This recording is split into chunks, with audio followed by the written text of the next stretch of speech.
When you hear the name Cleopatra, this is probably the image that comes to mind. But what if I told you she looked more like this?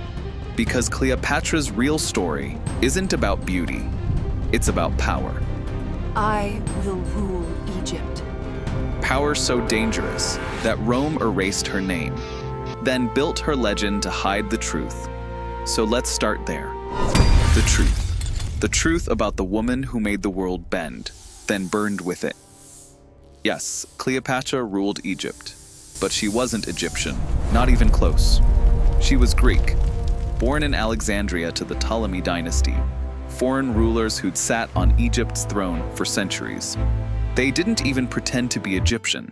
They spoke Greek, worshipped Greek gods, married their own brothers and sisters to keep the bloodline pure. But Cleopatra was different. She learned the Egyptian language. She prayed in Egyptian temples. She called herself the living Isis, a goddess reborn. Not because she believed it, because she needed people to believe it. To them, she was still an outsider. So she built an illusion, an image so powerful that 2,000 years later, we still see her in gold, still whisper her name like myth. But behind that legend was a girl who had to fight her own blood to survive. Her palace wasn't a fairy tale. It was a battlefield made of marble. At 13, Cleopatra married her 10-year-old brother. Soon, he turned against her. She fled into exile. And from exile, she watched her own brother try to erase her from the throne. But Cleopatra wasn't born to disappear. She waited, calculated, and when the most powerful man in the world, Julius Caesar, arrived in Alexandria, she made her move. Not with beauty, with strategy. The story says she wrapped herself in a rug and had it delivered to Caesar's chambers. It sounds romantic. It wasn't. It was war. When the carpet unrolled, so did the future of Egypt. She didn't flirt. She negotiated. And in one night, she turned an enemy into an ally, and an empire into a shield. With Caesar's help, she crushed her brother's army. He drowned in the Nile, and she became Queen of Egypt, alone, untouchable, divine.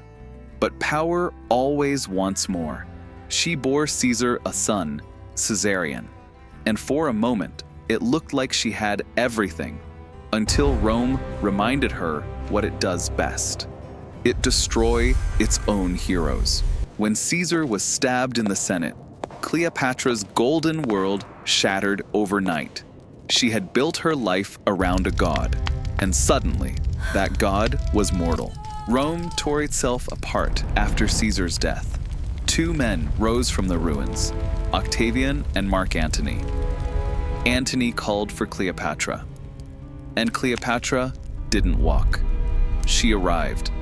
Her ship sailed into the harbor of Tarsus like a vision. Purple sails, silver oars, clouds of incense music echoing off the water. It wasn't seduction. It was symbolism. Antony ruled soldiers. Cleopatra ruled minds. Together, they ruled everything. They built a kingdom of excess, feasts that lasted nights, gold pouring like wine. They declared themselves new gods, Isis and Dionysus reborn. But in Rome, Octavian turned that love story into a weapon. He told the people their general had been bewitched by an Eastern witch, and Rome believed him. War came. At Actium, their fleets met Octavian's. The sea went silent.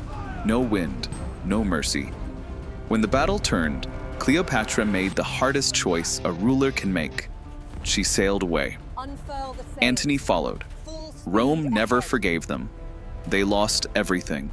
Their power, their cities, their gods. Back in Alexandria, surrounded by the ruins of their empire, Cleopatra locked herself inside her mausoleum, the tomb she had built for herself. She refused to be paraded through Roman streets in chains. Octavian offered mercy, but Cleopatra understood mercy was just another word for humiliation. So she chose her ending. Some say an asp, Some say poison. No one knows, because she didn't leave witnesses, only a legend.